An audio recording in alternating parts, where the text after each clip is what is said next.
introduce yourself? Good morning. I'm Luciano. Where are you from?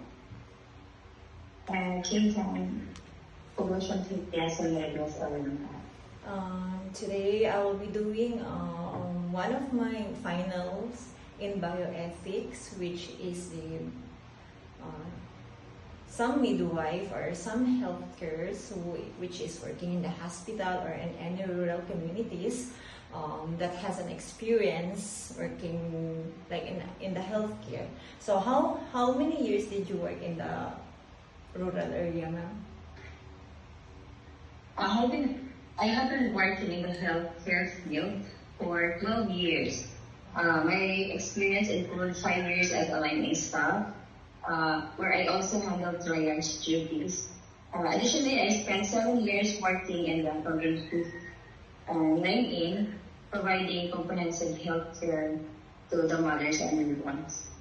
So, pwede niyo po bang ikwento ang role niyo sa healthcare settings, ma'am, kung paano po?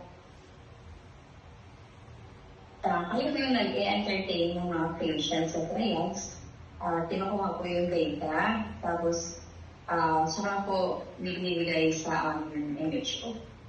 So, At sa NIV naman, kami yung po paano. Oh, amazing. Maganda po yan, ma'am. So, like, tinutulungan niyo po yung mga nanay at binibigyan niyo pong halaga yung mga nanay natin. Like, sa paglalarawan po ng specific na ethical dilemma po, ano po ang isang ethical na dilemma na na-encounter niyo sa practice?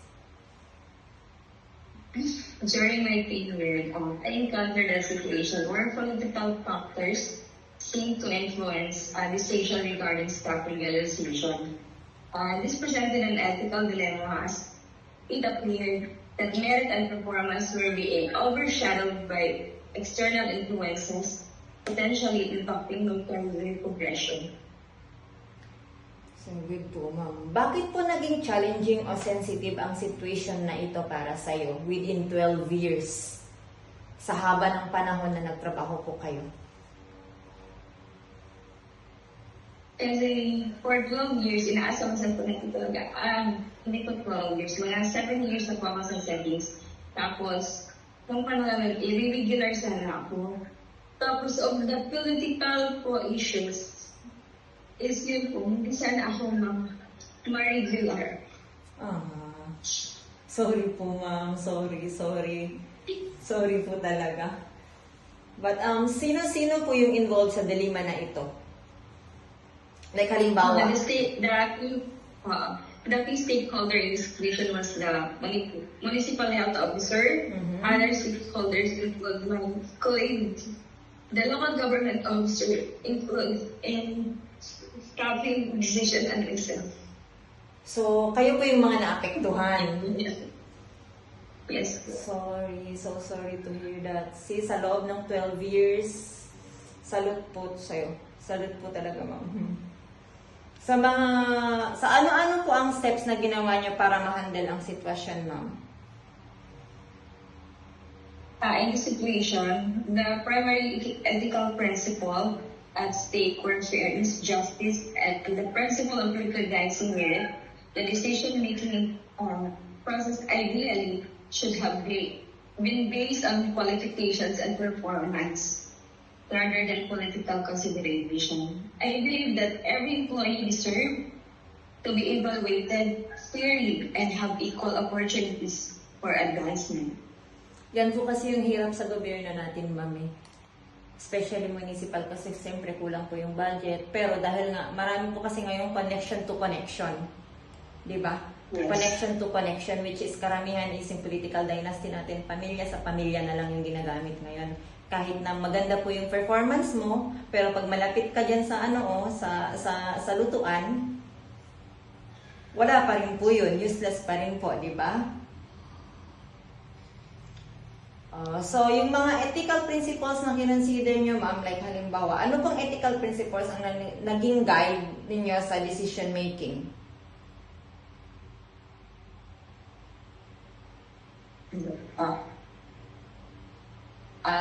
Ano po ulit? yung sa ethical principles na kinonsider, like yung autonomy, yung beneficence, non-maleficence, yung justice.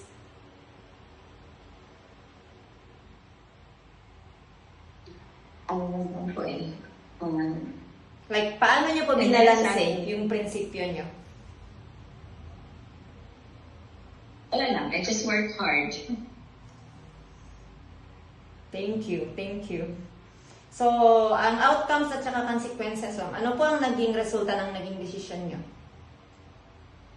The positive outcome was the mental health, psychosocial support I was provided to the community, completely without interruption.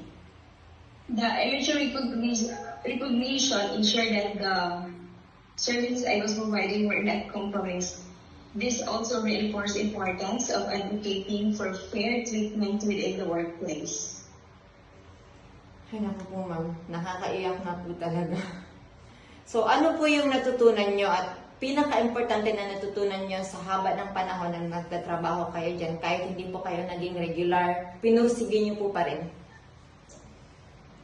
I learned that hard work and dedication not to go unnoticed. When you consistently demonstrate commitment and competence, people around you, especially those in leadership, positions like MHO, are more likely to advocate for you. This experience reinforced the importance of maintaining integrity and professionalism, even in challenging circumstances, and highlight the value of having supportive mentors and advocates in the workplace. Ma'am, salute po talaga sa iyo. Maraming salamat. Isa po talaga kayo sa mga bayani natin sa ating municipal. Sana po mapansin po to. Pero hopefully po talaga, Ma'am Christine. Ma'am, thank you po sa pagbigay ng oras mo at thank you po. Napaiyak pa kita, Ma'am. Maraming salamat po talaga. I salute you po, Ma'am. And napakabait niyo po at napakabuting tao kasi mas pinili niyong magstay kesa sa umalis. At alam niyo, marami pa po kayong matutulungan. Marami pa po kayong matutulungan na tao. Salamat. Thank you, Ma'am Christine. You're welcome. Okay na.